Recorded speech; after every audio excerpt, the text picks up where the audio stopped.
What is going on, everyone? Welcome back into DaBearsDen, an NFL podcast for the Chicago Bears' first focus. I'm your host, Alex. And look, 4 months ago, I wanted Ryan Poles fired.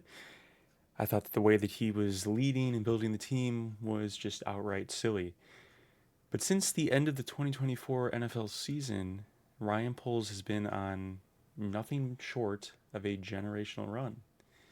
And with the offseason starting today, free agency starting today, let's talk about it just a little bit more.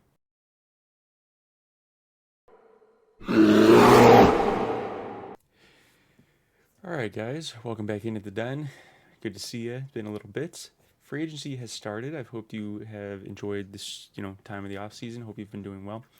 And before we get going here, talking about the Bears moves, if you're new here, please go ahead and hit that subscribe button. It really helps me grow out the channel. I'm talking NFL content all year. And look, it's a Bears focused channel, but I talk all NFL teams. I love the game and the sport. So if you're new here, please consider subscribing. It really helps me grow out the channel, and I appreciate your support as always. With that being said, the legal tampering period has begun. Free agency has essentially begun, and with that, the Bears are making moves, and Ryan Poles is flipping back my view to how 2 years ago I viewed him as a good GM. And now, of course, with the moves that he's made so far this offseason, we will have to see if they actually pan out on the field. But what he is doing so far this offseason is a very good sign. Now, things are still going, right? Tons of players getting signed, players getting traded. Laramie Tunsil just got traded to the Commanders, right, from Houston.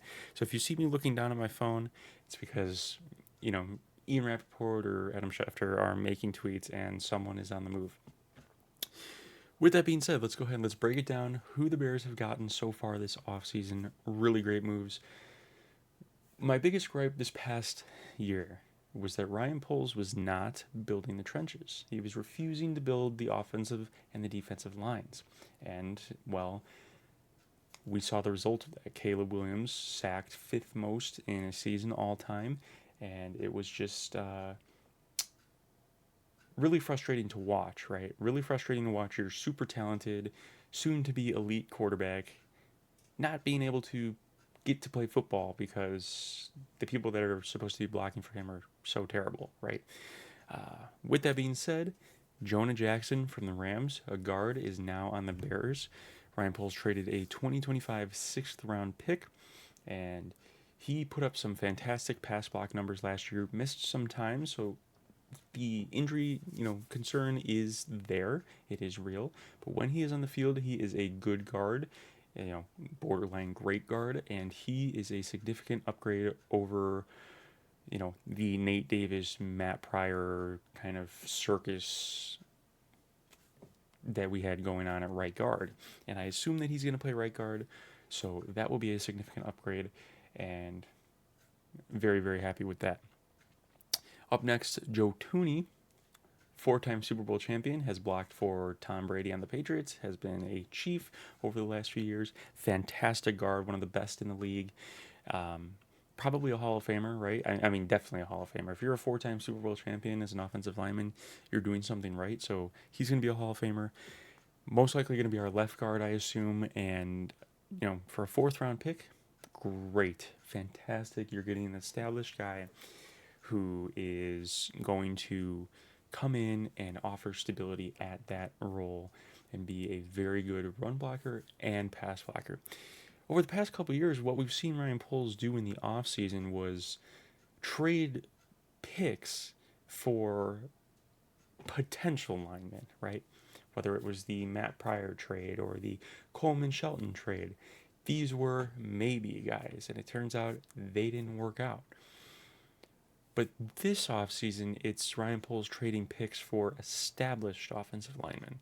People that we know can do their jobs effectively. People that we know are actually good at their jobs. And that is very, very comforting. It's very, very important and makes me very, very excited as a Bears fan, right? I mean, think about it. Joe Tooney has blocked for two Hall of Fame quarterbacks. It's going to be three Hall of Fame quarterbacks here very shortly. So very, very excited with that one. And then today signed center Drew Dahlman from the Atlanta Falcons to a 3-year, $42 million deal. $28 million guaranteed, and this is a great signing. This is the one that I really, really wanted. Ranked as the fifth best center in the league last year, only gave up 2 sacks. I think he only had 1 penalty all year, and really, really great run blocking. I mean, we saw what Bijan Robinson was able to do in Atlanta behind that line, and just a really, really solid center, one of the best in the league. And Ben Johnson has been talking. If you've listened to his combine interviews, if you've listened to his interviews, at Hallis Hall throughout this season so far, he was very adamant about getting a strong center in there.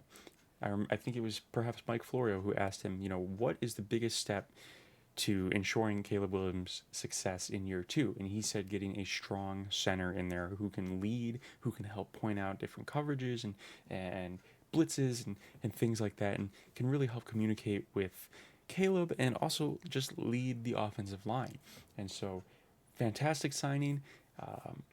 3 years. It's a manageable contract. I think he's going to be. I mean, it's a no-brain, significant upgrade over Coleman Shelton, who it seemed like once or twice a game was guaranteed to be trucked backwards onto his ass last year. So, really, really, I can't explain how happy I am with this signing. A really, really fantastic signing. We have our strong center, and the interior of our offensive line is now filled. Obviously, we have Darnell Wright, who is developing and has been a very nice piece since he was drafted 2 years ago. He will continue to develop and be coached up and really be a great piece for us at right tackle. And the question now becomes, what are we doing at left tackle? I personally don't think Braxton Jones should be our starting left tackle moving into next year. I think he's shown potential, but he's also shown, potential that he is not the guy, right? And so that's Caleb's blind side. That's really like the most important position other than center on the line, in my opinion, that we need to get figured out. I would really, really love to see Ryan Poles draft Will Campbell if he's there at 10, or Kelvin Banks Jr. If you can get your hands on one of those guys to play left tackle, I think we are looking very, very solid at offensive line, and we'd probably be going from one of the worst offensive lines in the league to maybe top 5, depending on how it works out. But we will see. We will see. But 4 out of the 5 pieces of the offensive line is now filled, and that makes me very, very happy. We've talked about building the trenches, and he's doing that. On defense, he signed Grady Jarrett, one of the big names in the league over the last 10 years. I mean, he has been a dominant defensive tackle for a while. I remember hearing his name, years ago, back when I was in high school. This is a dominant player, signed to a 3-year, $43.5 million contract, $28.5 million guaranteed. And so, people may see those numbers and think, man, Grady Jarrett's getting up there, relatively old, but he is productive. He's a very strong force at that nose tackle, defensive tackle position. And that's really what the Bears have needed over the last couple of years. Obviously, we had Andrew Billings, who was doing a decent job, but missed pretty much all of last year with injuries. So this is a great signing. I'm very, very happy with this signing. When one of the things that Ryan Pace did was trade picks and sign massive deals to old players. And he would do that all the time. Ryan Poles doesn't do that often, but he does do it, and I think that it's always important to have some older players, some veteran players on the team, because the Bears are going to want to draft defensive tackles, edge rushers. They're going to want to be able to develop these guys, and when you bring in a veteran like Grady Jarrett, you're going to get instant production, instant dominance up front, but you're also going to get that veteran leadership that allows you to coach these guys up, and I think that's very, very important. So this is a very good signing. I'm very happy with this. I was very happy right away when I saw this. And Dante Jackson of the Chargers, just making sure there's nothing going with the Bears right now. Just want to check really quick, because I would love to react live if there is anything with the Bears. Nothing. Okay. Back on track. So, the Grady Jarrett signing, very, very good. Very happy with that. And it's another 3-year deal. And then at edge, we signed Dayo Odeyingbo from the Colts. I won't lie, this is a player that I am not very familiar with, one that I hadn't really heard too much before, but from what I've been seeing online in the Bears community, in the Bears Twitter world, people are happy with this signing, right? This is a kid that has had okay production so far. He's only 25 years old, so he's young. There's a lot of potential here.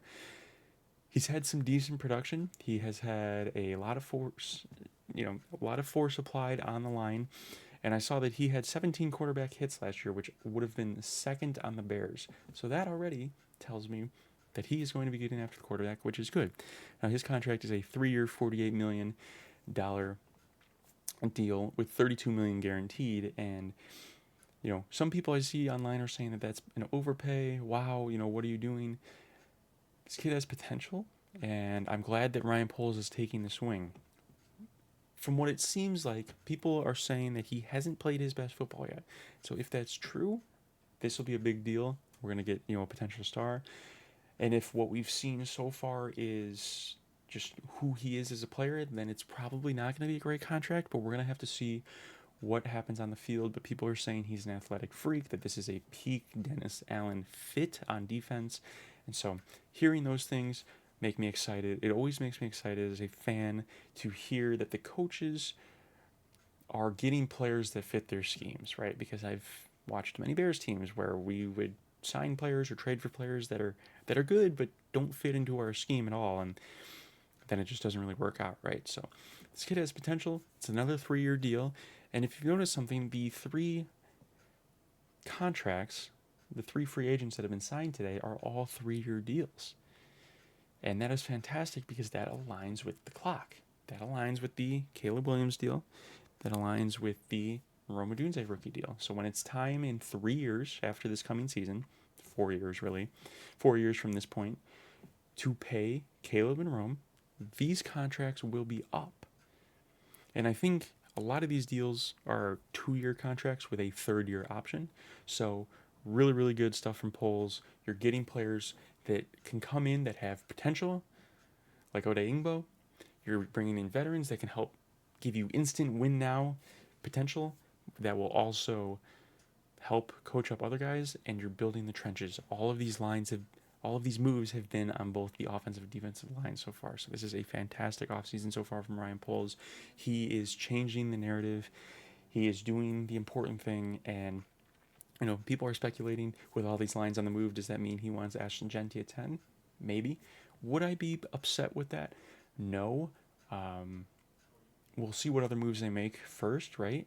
Wouldn't be upset with it because I do think we need another back with DeAndre Swift, but we will see, right? I would not be mad. I would love a left tackle, but part of me can kind of see them running it with Braxton Jones in 2025. So we'll see. Let me know what you guys think down below. Obviously, I'll have another video coming out in a couple days, maybe tomorrow or Wednesday, depending on what other moves the Bears make. But if you're new here, I appreciate you guys.